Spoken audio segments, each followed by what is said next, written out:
Hey, welcome back to Kikao. If this is your first time here, Kikao is a Swahili word that means a session, a sit down, a gathering. It's essentially your seat at the table for conversations about resilience, reinvention, and building a better life. In the last episode, we explored mindset, how to rewire your thoughts.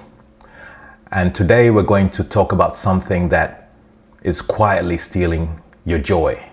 It limits growth and it keeps you stuck.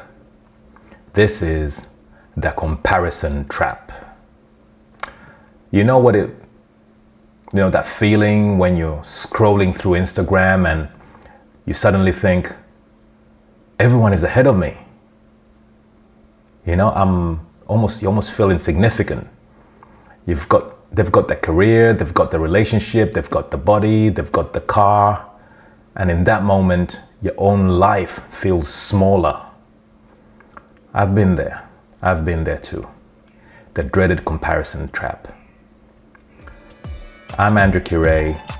Welcome to Kikao. So why does comparison actually steal growth? Here's the thing, comparison isn't always bad. Sometimes seeing someone ahead of you gives you that benchmark, that little fire, that goal to aim for. It's healthy. But most of the time, comparison can turn into poison. Because we're comparing, typically, I think we're all hardwired this way, we compare our behind the scenes life with someone else's highlight reel. Think about it. You see someone's holiday pictures, maybe their new car, their gym progress, their perfect family photo. What you don't see is the sleepless nights, the doubts, the arguments, the anxiety, the bills piling up. None of this stuff is going to be shared on Instagram, so you don't see it. I've fallen for this myself, to be honest. And the most destructive comparison I've made were ones that were unfair, really. It's times where I compared myself in areas that I couldn't really change or easily change anyway. And that just left me feeling less than. It stole my joy. It even affected those people close to me who could obviously sense that something was off, but I just couldn't bring myself to share that I felt my own sense of failure. It's tough. That's why really an unchecked comparison can be very dangerous.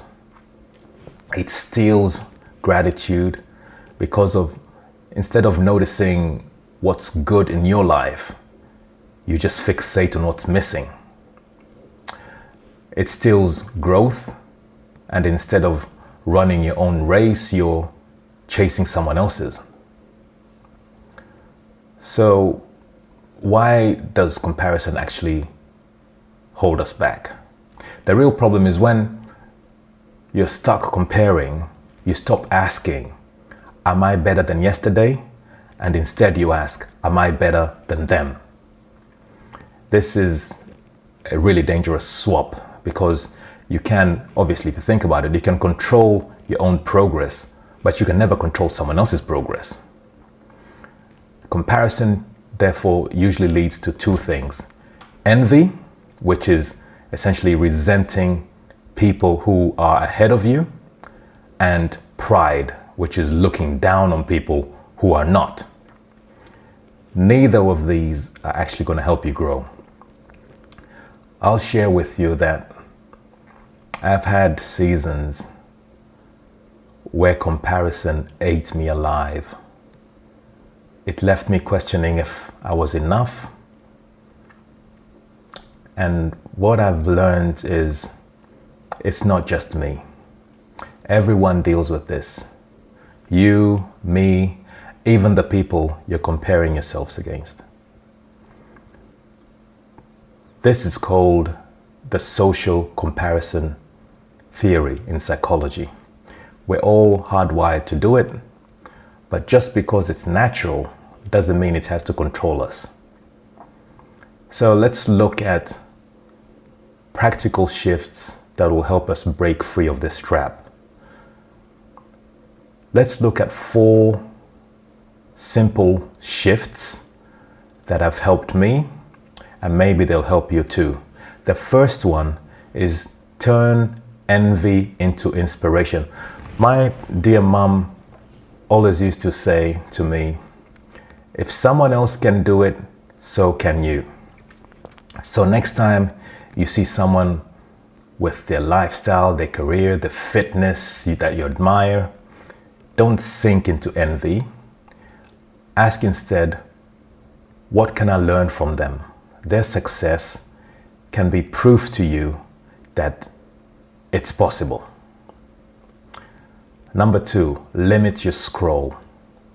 Social media is not inherently evil, but the algorithm thrives on making you compare. Be intentional instead. Unfollow accounts that leave you drained or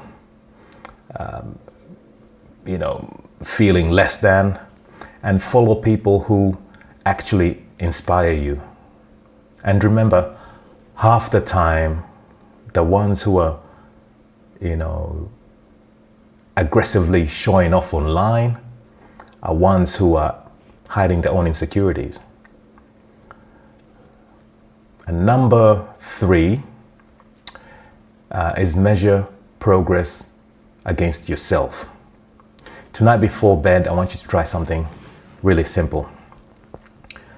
Think of one win from today. It could be finishing a task, it could be choosing a healthy meal, or just having a good conversation. That's it, just one win. If you do this consistently, you'll see how much you're actually growing, and more importantly, you'll see this without having to check someone else's lane. Number 4, practice gratitude in your own way. A lot has been said about gratitude all over the internet. And I think what I would like to do is really distilling it into something that's really practical. Just something that's practical and consistent, that you can do. Everything comes down to consistency. So when it comes to practicing gratitude in relationships, for example, just notice one thing your partner did and tell them directly, hey, I'm really grateful to have you by my side, especially when you said that thing the other day that really encouraged me. Be specific. Hearing yourself say it is going to reinforce that sense of gratitude, and obviously there's the added benefit of your partner appreciating what you just said. With money, for example, acknowledge a smart decision, even if it's small. With health, give yourself credit for showing up, even for just a walk. Gratitude is powerful because it shifts focus from what's missing to what's already there. So here's a quick way to remember these 4. Inspiration, intention, progress, gratitude. 4 words, 4 shifts. Keep these in your back pocket for that time when comparison sneaks in. So here's today's reminder. Comparison steals joy. Growth happens when you run your own race. This week, I want you to notice one area where comparison keeps showing up. Again, it could be fitness, money, career, relationships, and then flip it. Instead of asking, am I better than them? Ask yourself, am I better than yesterday? And look, I'm working on this too. It's a continual area of progress, challenging, and struggle. Every time I catch myself scrolling and I feel behind, I'm feeling behind, maybe I'm lagging, I remind myself of those 4 shifts we just discussed. So remember, we're in this together. Thank you for spending this time here with me at Kikao.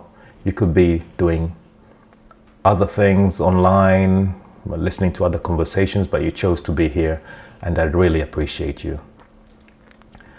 If this episode spoke to you, go back and check episode 7, which is about the mindset, because mindset and comparison are two sides of the same coin. Take care, my friend. Until next time, see you at the next Kikao.